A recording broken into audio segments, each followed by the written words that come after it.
गांव में आदित्य और अशोक नाम के दो गरीब भाई रहा करते थे। दोनों गांव में छोटी मोटी मजदूरी करके किसी तरह अपना गुजारा किया करते थे।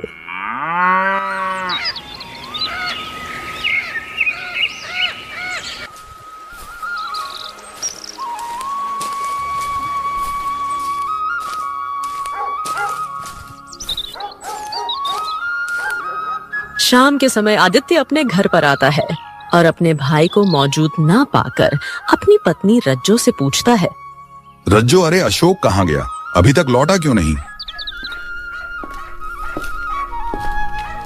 तुम्हारा भाई तो अब एकदम निकम्मा हो गया ना। कोई काम करता है ना कमा कर लाता है। दिन भर बस यूं ही गांव की गलियों में आवारागर्दी करता रहता है।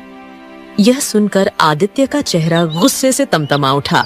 दरअसल आदित्य अंदर से बेहद लालची किस्म का व्यक्ति था। आने दो, आज उस नालायक को तो बताता हूँ मैं। बड़ा आया। आदित्य गुस्से में घर के बाहर आकर अपने छोटे भाई अशोक का इंतजार करने लगा।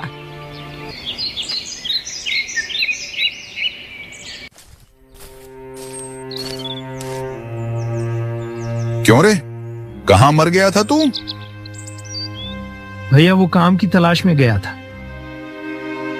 बड़ा आया काम की तलाश में? अरे बस यूं ही काम की तलाश में ही घूमता रहेगा या कुछ करेगा भी? अरे कोई भी छोटा मोटा काम पकड़ ले। ये घर मुफ्त की रोटियों का अड्डा नहीं है और मैं कोई मूर्ख नहीं हूं जो दिन रात मेहनत करके कमाऊं और तू आवारा घूमते हुए हराम की खाए। अरे मेरी बीवी है, कल को बच्चे होंगे, उनके बारे में भी सोचना है मुझे, समझ गया? यह कहकर आदित्य गुस्से में घर के अंदर चला गया। अपने भाई की कड़वी बातों से अशोक अंदर तक टूट गया और बिना कुछ खाए ही चुपचाप सो गया।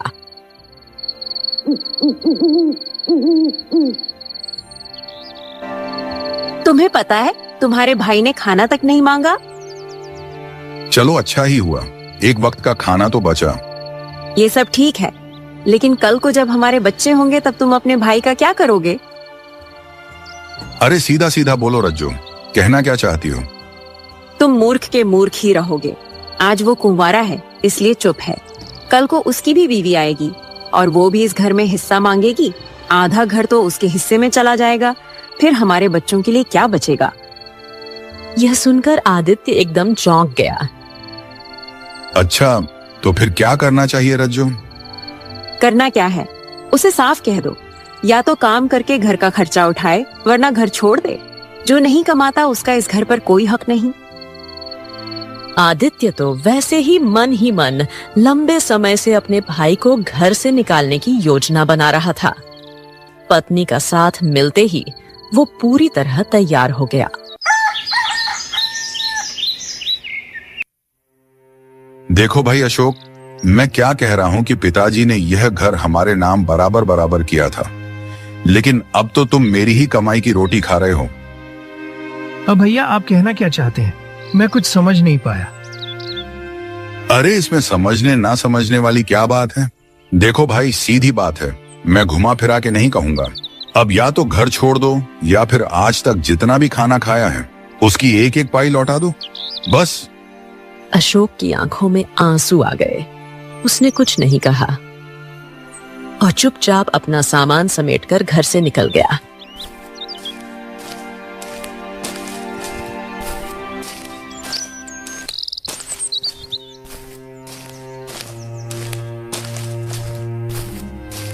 इधर अशोक अपनी आंखों में आंसू लिए गांव के एक पेड़ के नीचे बैठ गया। तभी वहां से गांव का मुखिया गुजरा। अरे क्या बात है अशोक, क्या हो गया? तुम ऐसे उदास क्यों बैठे हुए हो? क्या कहूँ मुखिया जी, भैया ने मुझसे मेरे खाने पीने का हिसाब मांग लिया। कहते हैं कि आज तक उनके घर में उनकी कमाई से जितना भी खाया है वो एक एक पाई मैं उनको दे दूं। जितनी भी रोटी खाई है उसकी कीमत चुका दूं, नहीं तो घर छोड़ दूं। अब काका आप तो जानते हैं कि मैं बेरोजगार हूं, कहां से चुकाऊंगा? इसीलिए छोड़ दिया घर। चला आया, सब कुछ पीछे छोड़कर, सब पीछे छोड़ दिया मैंने। अशोक का चेहरा आंसुओं से भीगा हुआ था। अब वो पूरी तरह अकेला हो गया था। बस बस शांत हो जा बेटा, शांत हो जा। दिल छोटा मत कर अशोक। गांव के बाहर मेरी एक पुरानी झोपड़ी है, बरसों से खाली पड़ी है। तुम चाहो तो जब तक चाहो वहां रह सकते हो। मुखिया जी, मैं जीवन भर आपके इस उपकार को नहीं भूलूंगा। बहुत बहुत धन्यवाद आपका, बहुत बहुत धन्यवाद। मुखिया मुस्कुराते हुए वहां से चला गया।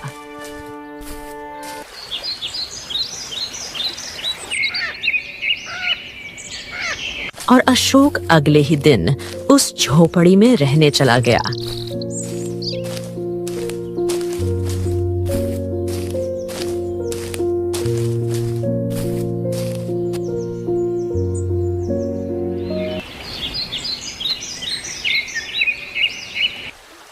अशोक रात भर बड़ी मेहनत से झोपड़ी की साफ सफाई करता रहा और मेहनत के बाद उसने झोपड़ी को रहने लायक बना दिया।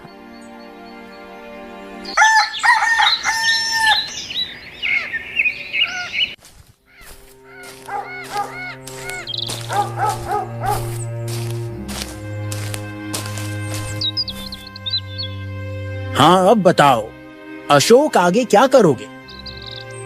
मुखिया जी, मैं कोई बड़ा काम तो नहीं जानता, बस मजदूरी करना ही आता है मुझे। देखो बेटा, गांव छोटा है, यहाँ मजदूरी का काम मुश्किल से मिलता है, लेकिन जंगल में लकड़ियाँ काटो और दूसरे गांव में बेचो, यह बड़ा अच्छा काम है। लकड़ियाँ अच्छे दामों में बिकती हैं और कमाई भी बढ़िया हो जाती है। अशोक को मुखिया की सलाह पसंद आई। अगले ही दिन अशोक कुल्हाड़ी लेकर जंगल चला गया और लकड़ियां काटकर उन्हें बेचने लगा। कुछ ही समय में उसकी आमदनी अच्छी होने लगी।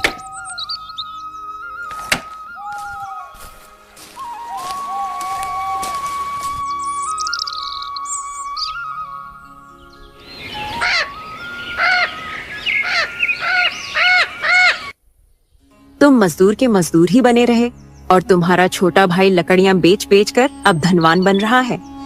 सुनने में तो मेरे भी आया है भाग्यवान कि लकड़ी बेचने में उसको बहुत ही खरा मुनाफा हो रहा है। हाँ, तो फिर तुम भी जंगल जाकर लकड़ियां काटो और गांव में बेचो, क्या पता हमारी किस्मत भी बदल जाए। आदित्य ने अपनी पत्नी की बातों पर गंभीरता से विचार किया और अगले दिन कुल्हाड़ी लेकर जंगल की ओर चल पड़ा।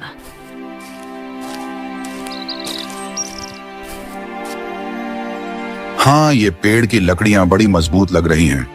वृक्ष भी काफी पुराना है। ठीक है, बस यही काट कर बेचूंगा, बड़ा अच्छा मुनाफा होगा। जैसे ही आदित्य कुल्हाड़ी उठाता है, उसकी नजर झाड़ियों के पीछे कुछ चमकती हुई चीज पर पड़ती है। अरे वो क्या है? वो दौड़कर झाड़ियों की ओर गया और देखा एक सुनहरा चमकदार अंडा वहां पड़ा हुआ था, जो चमकीले कीड़ों की तरह चमक रहा था। हे भगवान, हे भगवान, हे भगवान, तूने तो पहले ही दिन मेरा भाग्य बदल दिया। सोने का अंडा अगर पहले पता होता तो मैं तो कभी मजदूरी ही ना करता। तभी एक भारी सी आवाज आदित्य के कानों में गूंजी। इस अंडे को ले जाने से पहले एक बात सुन ले। इस अंडे को अपनाना होगा, तभी तेरा भाग्य बदलेगा। अचानक पीछे से आई आवाज से आदित्य चौंक गया और पीछे पलटा।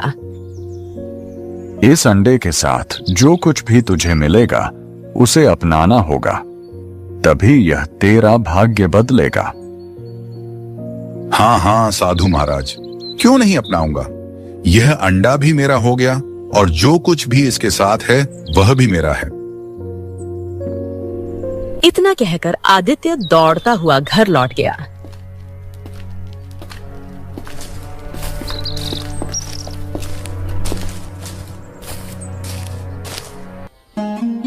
अरे ये अंडा तो काफी बड़ा लग रहा है और ये पूरा सोने का है, कहाँ से मिला?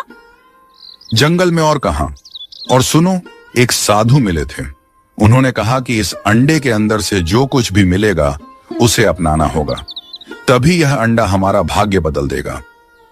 अजी छोड़िए उन साधुओं की बातों को, जरा सोचो इस अंडे को कितने अच्छे दाम पर बेच सकते हैं, पूरा खेत खरीद सकते हैं। हाँ, बात तो तुम सही कह रही हो।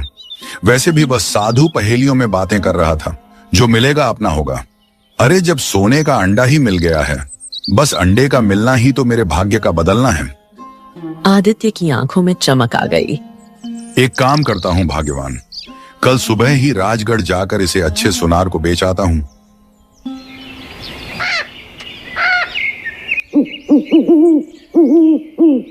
रात को आदित्य अपनी पत्नी रज्जो के साथ सो गया।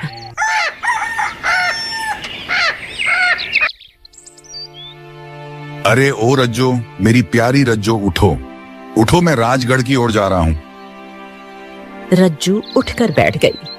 आदित्य जैसे ही सोने के अंडे को उठाने ही वाला था कि अंडा अचानक हिलने लगा और देखते ही देखते फट गया। अंडे के अंदर का दृश्य देखकर आदित्य और रज्जू दोनों स्तब्ध रह गए। अरे इसके अंदर तो मैना पक्षी है और यह तो घायल लग रही है, बहुत ही बीमार है। मैना पक्षी धीरे धीरे आंखें खोलकर उन्हें देखने लगी। अरे लेकिन भाग्यवान साधु महाराज ने तो कहा था कि अंडे के अंदर जो कुछ भी होगा उसे अपनाना होगा, लेकिन यह तो बहुत ही घायल और एक बीमार मैना है।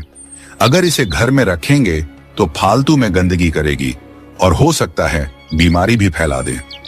बताओ तुम क्या कहती हो? तुम सही कह रहे हो। तो फिर इसका क्या करें? इसे फेंक देते हैं। अरे नहीं नहीं नहीं, इसे फेंकते नहीं हैं। एक काम करते हैं ना, इसे अशोक को दे देते हैं। अशोक जैसा मूर्ख ही इसे पाल सकता है। हमें तो बस सोने के अंडे से मतलब है। ऐसे में चिड़िया भी सुरक्षित, अंडा भी हमारे पास और बेचकर मुनाफा ही मुनाफा। हाँ, पहली बार तुमने कुछ सही कहा है।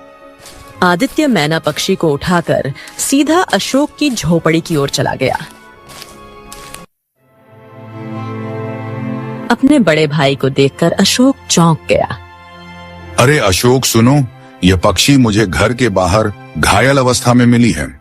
अरे राम राम, बेचारी बड़ी बीमार लग रही है।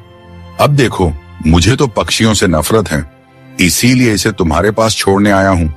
तुम्हें तो पसंद है ना ये सब। इतना कहकर आदित्य वहां से चला गया और सोने का अंडा लेकर राजगढ़ की ओर रवाना हो गया। इधर अशोक ने मैना की ओर देखा। उसकी आंखें कमजोरी से खुल भी नहीं रही थीं। ओहो, बेचारी तो बहुत ही कमजोर और घायल लग रही है। मुझे इसे वैद्य को दिखाना चाहिए।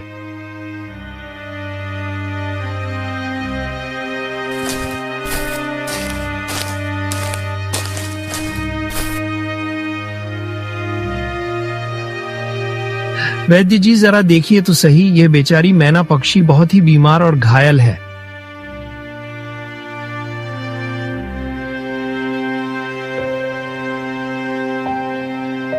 ये लो जड़ी बूटियां, सुबह दोपहर और शाम तीनों समय इसके जख्मों पर लगा देना।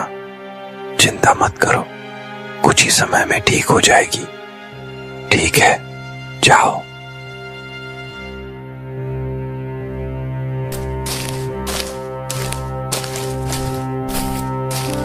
अशोक मैना को लेकर झोपड़ी लौट आया और दिन रात उसकी सेवा में लग गया।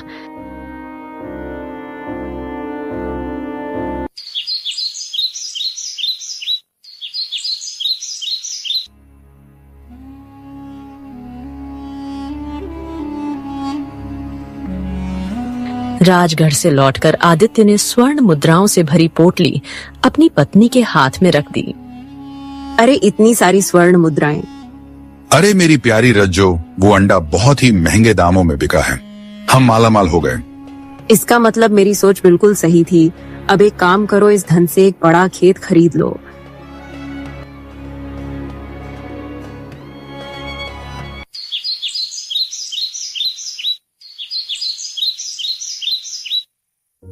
अगले ही दिन आदित्य ने एक विशाल खेत खरीद लिया और खेती करने लगा। कुछ ही समय में आदित्य की आमदनी बढ़ने लगी। उसका घर अब सुंदर और संपन्न हो गया।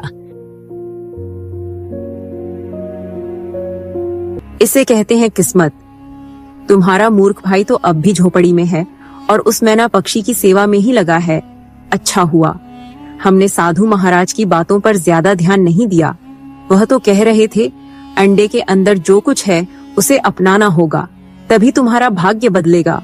अरे साधु महाराज कहाँ से जाने हम कितने चालाक हैं। हाँ, अगर हम उसे अपनाते तो ना तो हमारे पास धन आता और ना ही मान सम्मान। हम भी अशोक की तरह ही गरीब रह जाते, मैना को पालते हुए। क्यों सही कहा ना मैंने। यह कहकर आदित्य हंसने लगा और रज्जू भी उसके साथ हंसी में शामिल हो गई। इधर अशोक मैना पक्षी की सेवा में अपनी जान तक झोंक चुका था। मैना के जख्म अब लगभग ठीक हो चुके थे, लेकिन वो अब भी बीमार सी लगती थी और उसकी कमजोरी नहीं जा रही थी।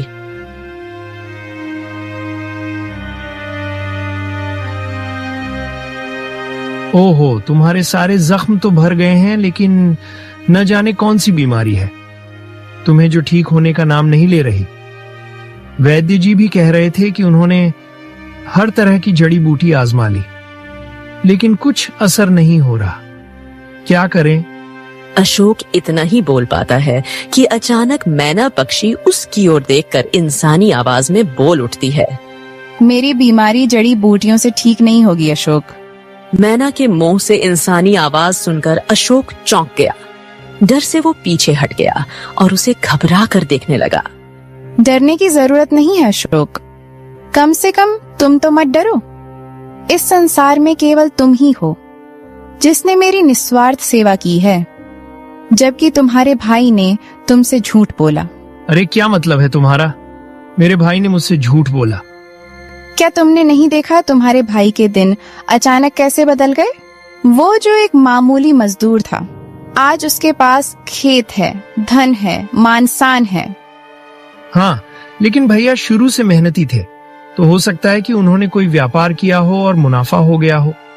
नहीं, तुम्हारे भाई को जंगल में एक सोने का अंडा मिला था। उसी अंडे से मैं निकली थी, घायल और बीमार अवस्था में, लेकिन उसने मुझे नहीं अपनाया, तुम्हें सौंप दिया और स्वयं सोने का अंडा बेचकर राज्य में धन कमाने चला गया। यह सुनकर अशोक गहरी सोच में डूब गया। वैसे मुझे इस बात का कोई अफसोस नहीं है। मुझे तो खुशी है कि जब भैया तुम्हें देकर गए थे तो तुम बहुत बीमार थे, बोल भी नहीं सकती थी। देखो अब तुम्हारे सारे जख्म भी भर चुके हैं। बस तुम्हारी कमजोरी दूर हो जाए, यही मेरे लिए सबसे बड़ा इनाम होगा। मेरे शरीर में जो भीतरी कमजोरी है वो केवल जंगल में स्थित लाल तालाब के जल से ही ठीक हो सकती है। लाल तालाब का पानी?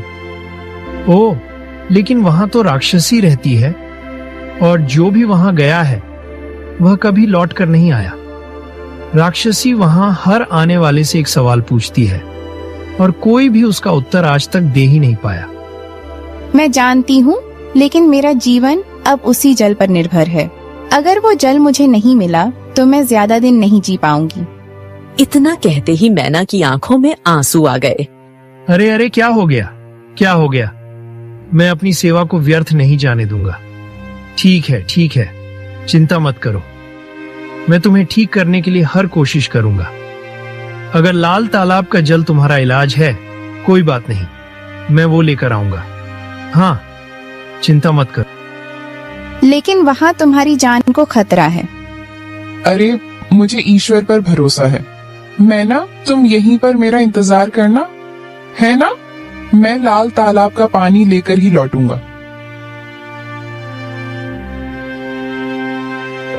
इतना कहकर अशोक झोपड़ी से बाहर निकल गया।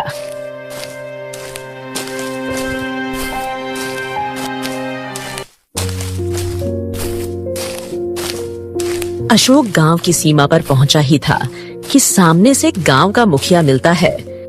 अरे अशोक, कहाँ भाई? इस समय कहाँ जा रहे हो? मुखिया जी, वो मैं लाल तालाब जा रहा हूँ। मैना ने बताया कि उसका इलाज लाल तालाब के जल में है। अशोक की बात सुनकर मुखिया चौंक गया और डर से पीछे हट गया। अरे, ये क्या बकवास कर रहे हो अशोक? ना जाने वो मैना है भी, कौन समझ नहीं आ रहा। कोई जादुई चिड़िया भी तो हो सकती है, और तुम उस पर इतना भरोसा कैसे कर सकते हो? मेरा मन कहता है मुखिया जी कि वो सच कह रही है। ए पागल मत बनो। तुम्हारा बड़ा भाई आदित्य समझदार था। उसने जानबूझकर उस मुसीबत को तुम पर टाल दिया और खुद धन बटोरता गया, और तुम यह मैना वैना को पालने में लगे हुए हो। अरे भाई, काम धाम करके आगे बढ़ो। अशोक ने मुखिया की बात का कोई जवाब नहीं दिया और चुपचाप आगे बढ़ गया।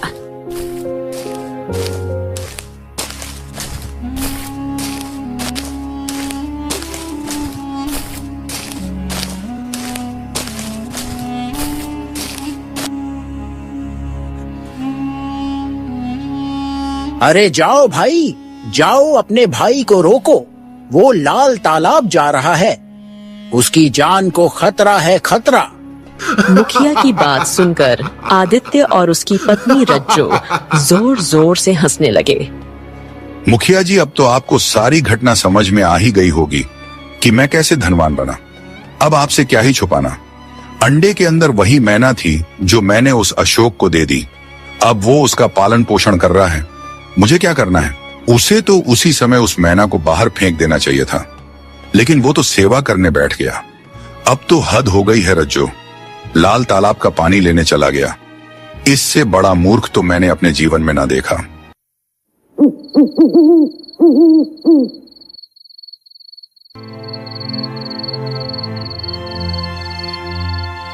अरे कैसे भाई हो तुम?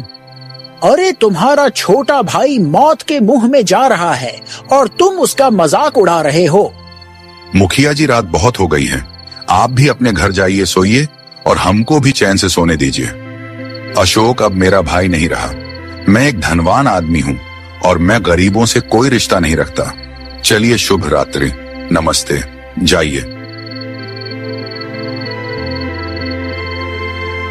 मुखिया गुस्से से तमतमाता हुआ वहां से चला गया।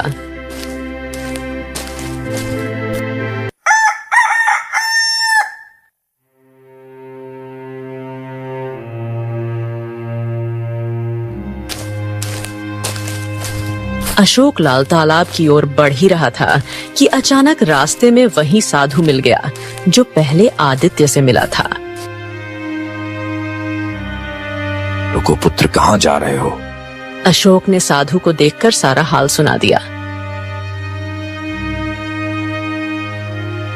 तो अब समझ में आया। अच्छा, क्या तुम्हें पता है लाल तालाब में राक्षसी वास करती है? हाँ साधु महाराज, मैं सब जानता हूँ, लेकिन मैं बस किसी भी तरह से मैना की जान बचाना चाहता हूँ। क्यों? एक साधारण पक्षी के लिए अपनी जान खतरे में क्यों डाल रहे हो? इंसानियत के नाते साधु महाराज।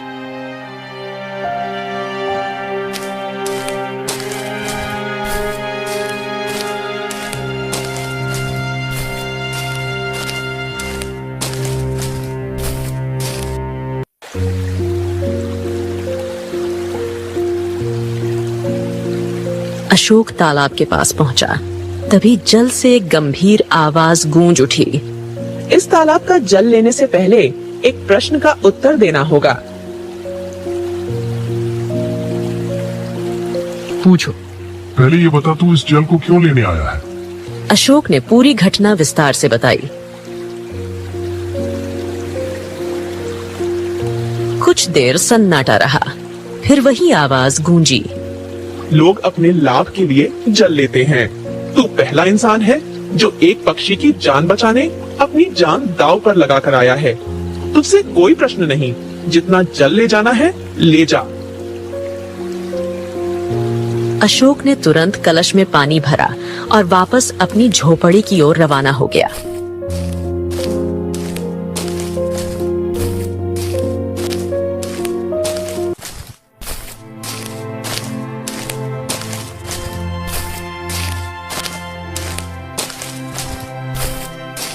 झोपड़ी में मैना पक्षी अब भी उदास बैठी थी। अशोक को देखकर उसकी आंखें चमक उठीं। तभी वहां मुखिया आ गया। अरे वाह वाह अशोक, तुम्हें देखकर बड़ी खुशी हो रही है। लगता है कि तुम पानी लाने में सफल रहे, है ना? हाँ मुखिया जी, मैं पानी ले आया। तभी आदित्य और रज्जो वहां पहुंच गए। अरे यह क्या? मैं तो यह सोचकर आया था कि अब तेरी मौत की खबर मिलेगी, लेकिन तू तो... अशोक ने कोई उत्तर नहीं दिया। वो सीधे कलश को मैना के आगे रखता है। हाँ अब लो मैना, पहले तुम जल पियो। मैं तुम्हें इस हालत में और नहीं देख सकता। पियो पियो, आराम से पियो, लो।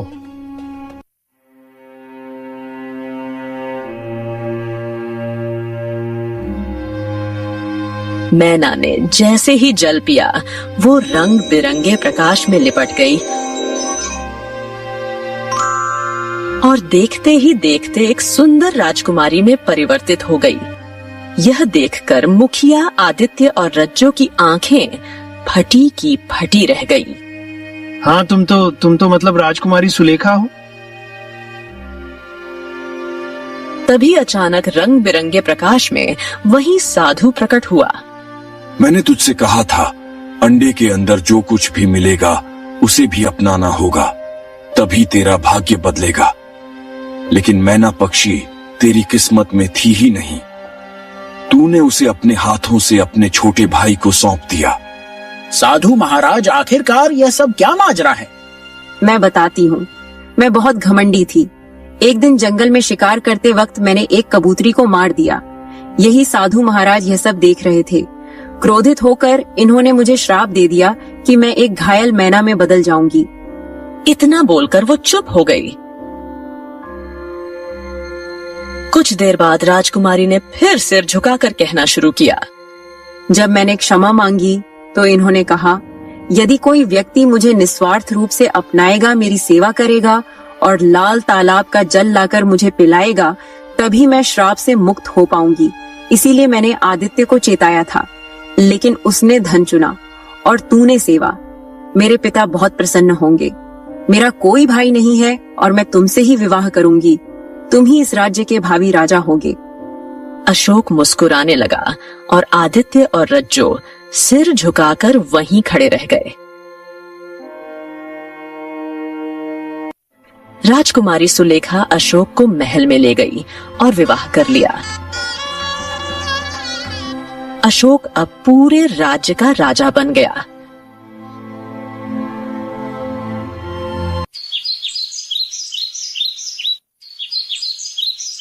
वर्षों बीत गए। आदित्य एक साधारण सा मालिक ही था, लेकिन हर शाम बैठकर एक ही प्रश्न खुद से करता था। अरे क्या करूं अब मैं? क्या मैंने सच में अपनी किस्मत को अपने ही हाथों से उस भिखारी अशोक को दे दिया था? राम राम। जीवन में कभी कभी हमारे सामने दो रास्ते आते हैं, एक जो आसान होता है और दूसरा जो सही होता है। आदित्य ने सोने को चुना और अशोक ने सेवा को। धन से आदमी अमीर हो सकता है, पर इंसानियत से वही राजा बनता है